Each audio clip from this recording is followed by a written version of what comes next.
Welcome back to my YouTube channel. Make sure to like and subscribe to the channel for more interesting stories like these. Now, let's get into today's story video. Ada for not letting my ex move in, which could cost her custody. A count that is different from the main one. It is also common to employ fictitious names. As a result, I married Kristen when I was 22 years old as a male. I was 35 years old. We welcomed our son Skylar a little over a year after we were married, 11 male. I had the impression that everything was going really well.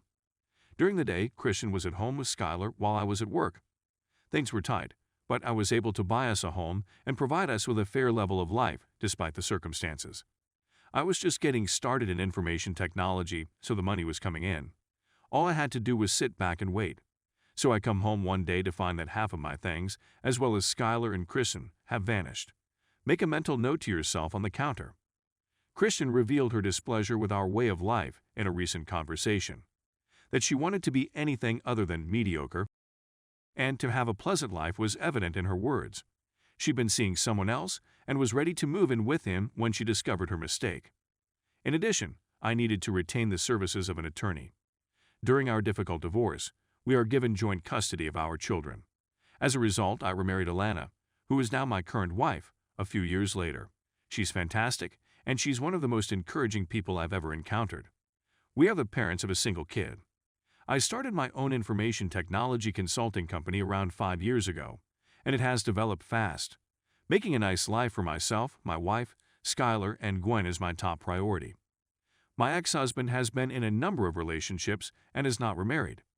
We don't talk about anything else than Skylar. Kristen got in touch with me approximately a week ago. A short-term lodging option was what she was seeking for. She found it. She was being evicted by her boyfriend, and she had nowhere else to turn. In order to provide herself and Skylar with a safe haven, she would have to sell her house. The woman asked to remain in our guest house until she could find a more permanent place to call her own. On the whole, I answered no. The fact that she did not deserve my pity after leaving me a decade earlier. That she has a responsibility as a mother to clean her poop and provide for her child.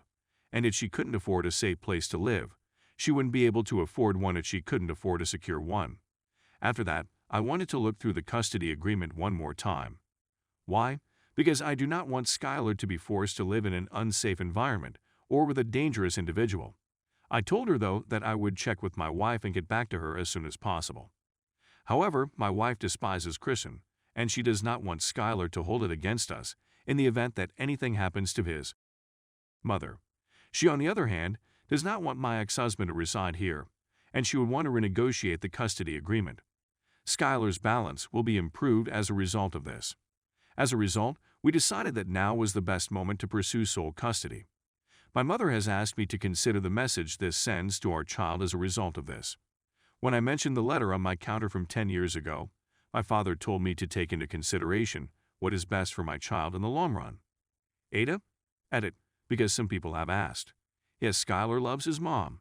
She isn't a bad mom to him. We haven't asked his opinion because we are sure he would want her to move in. We don't want a temporary agreement, cause that would lead to more instability for Skylar. This would be a final decision. Story 2. Ada for not going back to my home country for my sister's wedding.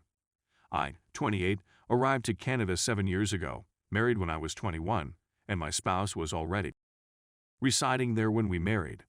My grandparents arranged for it. It seemed awkward at first, but I really liked him. Remarriage is not forbidden in my faith. There is a component of it if I state in English that husband and wife are those whose spirits are shared rather than those who sit together. I feel as though my husband's soul and mine are intertwined, and I have no desire to ever be with another guy. My grandparents are oblivious to this. They want me to bring my children back to my native country so that they may remarry me and provide my children a father figure. Even if I wanted to, there are just too many unknowns in that situation for me to cope with. They've stopped asking me, but I know what they want.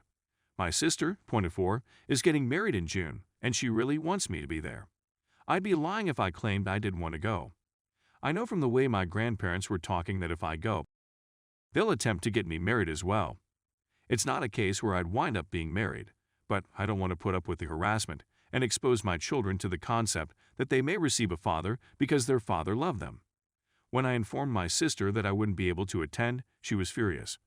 She accused me of being selfish for refusing to come after not seeing her for so long.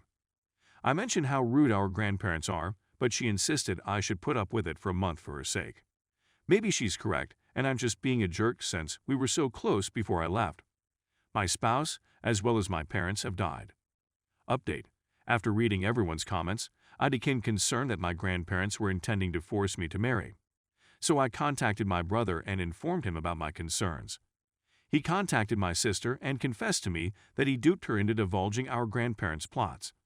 Apparently, they intended to marry me either at the same time as after my sister. I'm not sure how they thought they'd get away with it, since the temple would never allow it, but that was their idea. So my brother advised me that I could either make it known that I was not going and end things openly, or I could do it privately. I feel deceived by my sister, and I know my brother is upset with her, but my people's tradition teaches us not to pursue vengeance, which would jeopardize my sister's wedding and her reputation. So my brother got tickets for me and my children, and the goal is to cancel and have my doctor give me a medical excuse not to travel. My doctor is from our neighborhood, and she will understand. I had to calm my brother down so he could still enjoy her wedding since his presence was more essential. It's unfortunate that I can't return to my native country and that I can't take my children there, but Canada is a wonderful place. Nobody here presses me to remarry, and every guy and woman at work respects me and my circumstances. My spouse is no longer living, but I believe our spirits will be together forever. I'm sorry that my first home no longer believes, but I'll never give up. Story 3. AITA for turning my work phone off on vacation. I don't think I need to ask this, but I'm a little concerned about how things will go on Tuesday. I just transferred to another team inside the organization where I've been working for the last 2.5 years. Before I was promoted, I had planned to spend this final week seeing my sister and first niece, which was a significant thing to me. I'm in Canada as well, and this Monday is already a holiday since it's Family Day.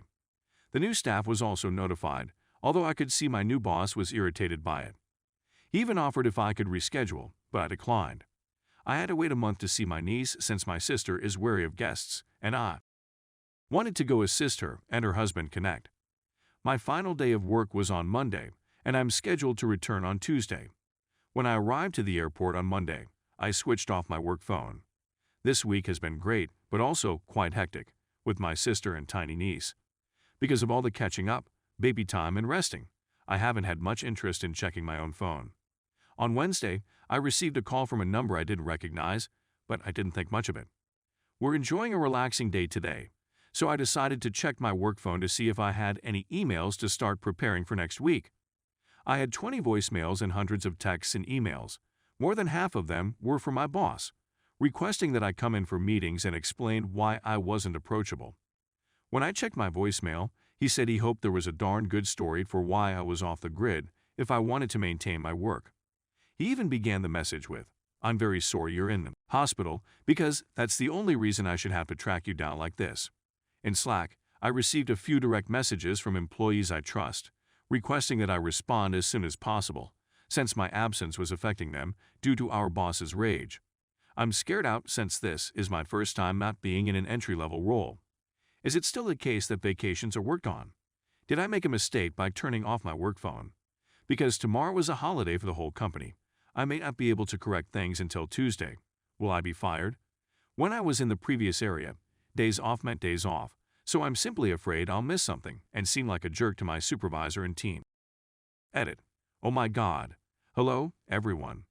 I didn't anticipate so many responses, but thank you very much, and thank you for your suggestions.